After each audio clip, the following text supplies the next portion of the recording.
और अब बात ज्ञानवापी की, क्योंकि ज्ञानवापी केस से जुड़ी एक और बड़ी खबर आपको बता दें, अपडेट आपको दे दें कि आदि विश्वेश्वर की पूजा मामले में सुनवाई आज होने जा रही है। सिविल जज सीनियर की कोर्ट में सुनवाई होगी। जगत गुरु शंकराचार्य के शिष्य ने वाद दाखिल किया था। यूपी सरकार भी पक्षकार है और सावन अधिमास का हवाला दिया गया है।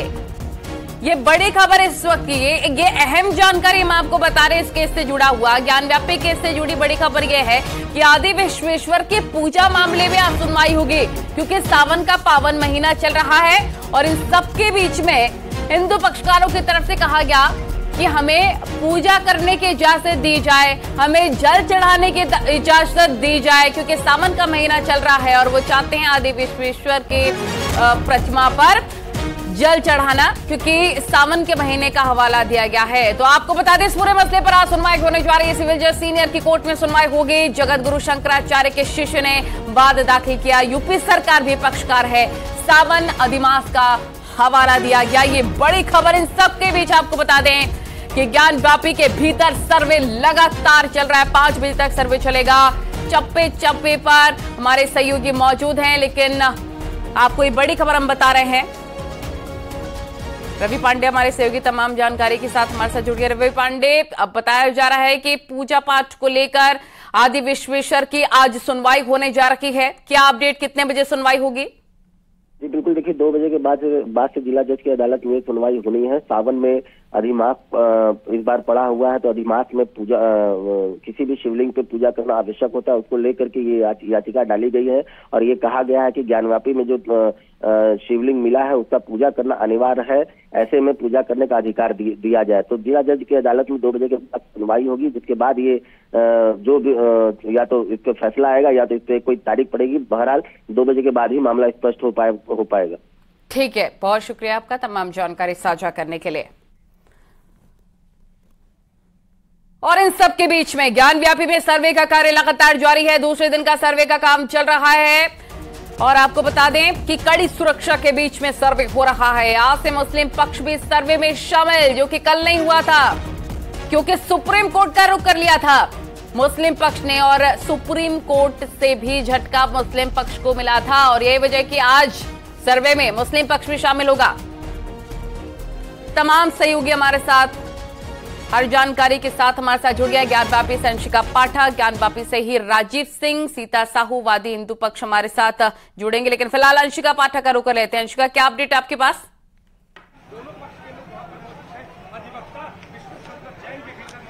सबसे बड़ा अपडेट ये है अभी नलिनी की सर्वे लगातार जारी है और आज क्योंकि दूसरा दिन है, आज ज्ञानवापी मामले में सर्वे का दूसरा दिन है, तो एएसआई की टीम अंदर ही इस वक्त मौजूद है। अभी दिनेश लाल जो है निकले हैं बाहर दर्शन करके और सीधा निकल गए हैं और इसके साथ ही जब उनसे बातचीत भी हो रही थी तो उनका यही कहना था कि ज्ञानवापी मामले पर जो एएसआई सर्वे हो रहा है उसका पूरा हम समर्थन करते हैं और हम बहुत खुश हैं कि जो भी इतिहास है वो हमारे सामने आना चाहिए एक कानून के दायरे में और एक तकनीक के साथ यहाँ पर काम हो रहा है, क्योंकि तो इसके लिए अभी पैनिक भी नहीं होना है, ये निरहुआ कहते नजर आए। इसके अलावा अगर हम बात करें वादनी की, तो हिंदू पक्ष की तरफ से जो वादनी है जिन्होंने श्रृंगार गौरी की पूजा को लेकर याचिका दाखिल की थी कोर्ट में, वो सारे अब अंदर मौजूद हैं। अभी अंदर मौजूदा समय में वकील के साथ साथ याचिकाकर्ता और इसके साथ एएसआई के जो सदस्य है वो अंदर मौजूद है। लगातार अभी इस वक्त सर्वे हो रहा है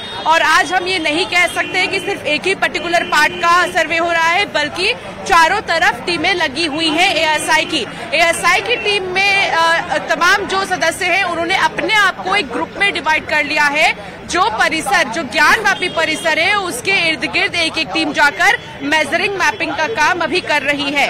नलिनी, मैं आपके पास लौटूंगी। अंशिका, राजीव का भी रुख कर लेते हैं। राजीव, क्योंकि सीधे तौर पर आधुनिक तकनीक का इस्तेमाल किया जा रहा है, डीपीआर सिस्टम से जांच पड़ताल की जा रही है, सर्वे हो रहा है, जरा हमारे दर्शकों को आसान शब्दों में बताइए कि डीपीआर तकनीक का इस्तेमाल कैसे होता है और क्या ये सर्वे में काफी ज्यादा लाभकारी साबित होगा? क्या ये सच पता लगाने में सर्वे के दौरान किस प्रकार से डीपीआर सिस्टम काम करता है, बताएं।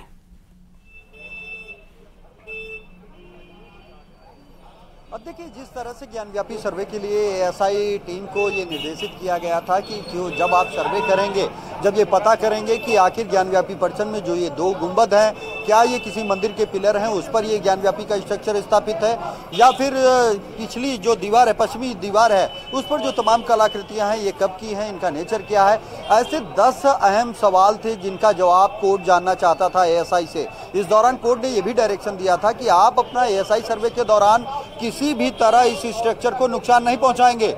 जिसके बाद एएसआई ने कोर्ट में एफिडेविट दिया कि हम अत्याधुनिक तकनीक से इस ज्ञानव्यापी परिसर का सर्वे करेंगे, जिसमें ग्राउंड पेनेट्रेशन रडार एक टेक्निक है। इसके जरिए आप देखेंगे तो यूट्यूब पर भी आप देखेंगे तो इससे जुड़े कई वीडियो आपको मिल जाएंगे। इसमें क्या होता है कि सबसे पहले इस ग्राउंड पेनेट्रेशन रडार के जो इक्विपमेंट्स हैं वो इंस्टॉल किए जाते हैं बिना किसी स्ट्रक्चर को नुकसान पहुंचाए, और इसके लिए खुदाई की जरूरत नहीं पहुंचती है। ये जो जिस परिसर की या जिस पोर्शन की जांच करनी होती है उनमें ये अटैच कर दिए जाते हैं। उसके बाद सेंसर के जरिए ये पता लगाया जाता है कि एक तरह से आप कह सकते हैं कि ग्राउंड पेनेट्रेशन रडार किसी भी स्ट्रक्चर का पूरा एक्सरे करता है।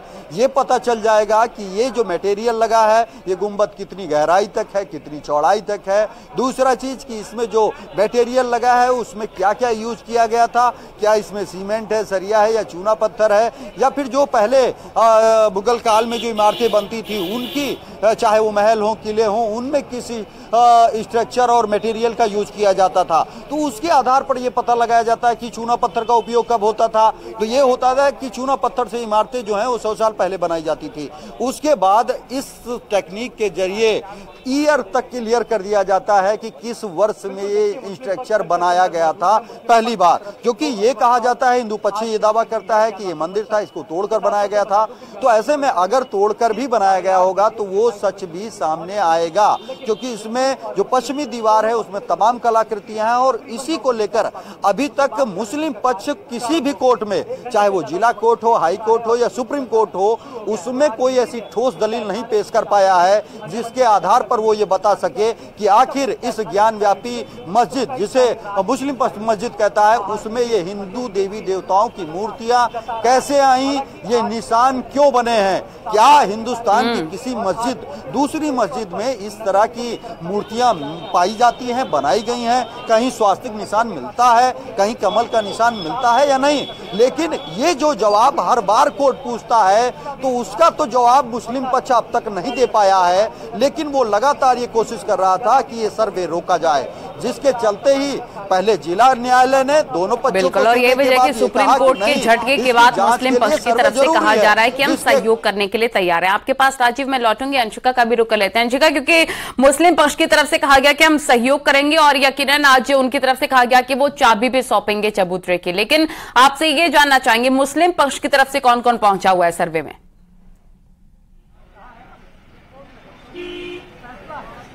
अभी कोई नहीं पहुंचा है, लेकिन ये कहा जा रहा है, संभावना है कि आज पहुंच सकते हैं। और इसके साथ ही ये भी देखना होगा कि उनके साथ और कौन कौन आएंगे, क्योंकि देखिए कल जुमे की नमाज थी नलिनी, और इस वजह से यहाँ पर बहुत ज्यादा भीड़ हो चुकी थी। अमूमन कहा जा रहा था कि यहाँ पर नमाज पढ़ने के लिए बहुत कम आते हैं नमाजी, करीब 300-400 की संख्या में आते हैं, लेकिन कल ये आंकड़ा 800 के पार था। यानी आप समझ सकती हैं कि किस तरीके से यहाँ पर प्रशासन के लिए चुनौती बन गई थी। और आज ये देखना होगा कि आज क्या वाकई में मुस्लिम पक्ष की तरफ से यहाँ पर शामिल होते हैं कोई भी या नहीं होता है सर्वे में, क्योंकि इंतजार मुस्लिम पक्ष के ही वकीलों की और तमाम लोगों के शामिल होने की है कि और भी चीजें खुलेंगी और भी बहुत जगह सर्वे होने की जगह मिलेंगे। क्योंकि अभी मौजूदा समय में आउटर एरियाज जो है अभी ज्ञानवापी परिसर के, वहां पर ही सर्वे हो पा रहा है। इसके अलावा अंदर कुछ चुनिंदा जगहों पर सर्वे हो पा रहा है। हालांकि जो विवादित स्थल है वहां पर तो मना ही है सर्वे के लिए, लेकिन तहखाने को लेकर अभी सबकी निगाहें टिकी है कि जब तहखाना खुलेगा तो फिर वहां पर और क्या कुछ मिलेगा और वहां पर किस तरीके से चीजें होंगी। लेकिन